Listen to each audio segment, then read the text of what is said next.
ముదురుతున్న మంచు కుటుంబం వివాదం ముదురుతోంది. హైదరాబాద్ శివారు జల్పల్లిలో మోహన్ బాబు నివాసం లోపలికి ఆయన రెండో కుమారుడు మనోజ్ వెళ్లేందుకు యత్నించగా పెద్ద కుమారుడు విష్ణు అనుచరులు అడ్డుకోవడం హైడ్రామాకు దారితీసింది. కొద్దిసేపు ధర్నా చేసిన మనోజ్ తర్వాత వెళ్ళిపోయారు.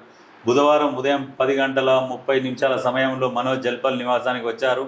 అప్పటికే విష్ణు అనుచరులు గేటుకు ఇనుప గొలుసులు కట్టి మూసేశారు. లోపలికి అనుమతించాలని, తన వస్తువులు కుక్కపిల్లల్ని తీసుకెళ్తానని మనోజ్ చెప్పినా గేట్లు తెరవలేదు. ఇంట్లో మోహన్ బాబు, విష్ణు లేరని వారు చెప్తేనే గేట్లు తెరుస్తామంటూ బదులిచ్చారు.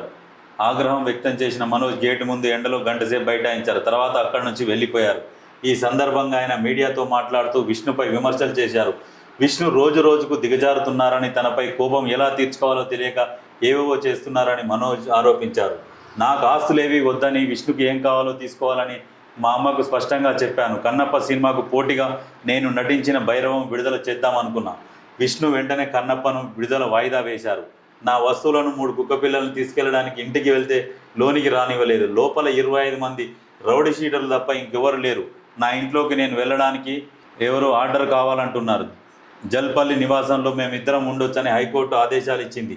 నేను ఇంట్లో నుంచి బయటకు వెళ్ళగానే అంతా ధ్వంసం చేశారు.